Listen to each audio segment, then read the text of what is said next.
সাবেক প্রধান নির্বাচন কমিশনার কে এম নুরুল হুদাকে দ্বিতীয় দফায় 4 দিনের রিমান্ডে পাঠিয়েছেন আদালত। তার আইনজীবীর দাবি, মামলায় নতুন ধারা সংযুক্ত করে ফের রিমান্ড আবেদন আইনের লঙ্ঘন। তবে রাষ্ট্রপক্ষ বলছে এই অধিকার আছে তদন্ত কর্মকর্তার।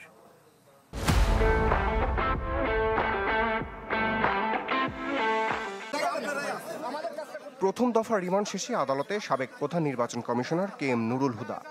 শেরে বাংলা নগর থানার একই মামলায় ফের 10 দিনের রিমান্ড আবেদন করে পুলিশ। পরে তার 4 দিনের রিমান্ড মঞ্জুর করা হয়। রিমান্ডের পক্ষে পুলিশ ও রাষ্ট্রপক্ষের আইনজীবী যুক্তির বিপক্ষে অবস্থান তুলে ধরেন আসামি পক্ষের আইনজীবী। বলেন, রাষ্ট্রের অনুমতি ছাড়া রাষ্ট্রদ্রোহ মামলার ভিত্তি নেই। নির্বাচনকালীন সব দায় সিইসির হতে পারে না। একজন ব্যক্তি বা ব্যক্তির পক্ষে এই মামলা দায়ের করার আইনগত সুযোগ নাই। তো আমরা যেই গত তারিখে যেই ভুলগুলো, যেই অসঙ্গতিগুলো বিজ্ঞ আদালতের কাছে উপস্থাপন করেছি, মামলার তদন্তকারী কর্মকর্তা ওই ভুলগুলোকে সংশোধন করে আবার নতুন করে আজকে একটা আবেদন দিয়েছেন। এ বিষয়ে অবস্থান তুলে ধরেন রাষ্ট্রপক্ষের আইনজীবী।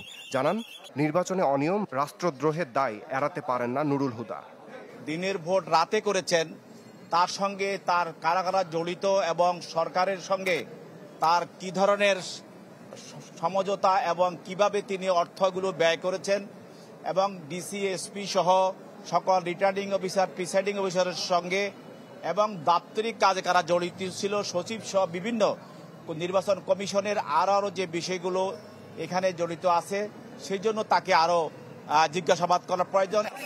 নির্বাচনে জালিয়াতি, শপথ ভঙ্গসহ নানা অভিযোগে সাবেক 3 সিইসি, পুলিশ কর্তা সহ 24 জনের বিরুদ্ধে মামলা করে বিএনপি নেতা সালাউদ্দিন। পরে কাজী হাবিবুল আওয়াল ও নুরুল হুদাকে গ্রেপ্তার করে পুলিশ। রমিজ হুসাইন, চ্যানেল 24, ঢাকা।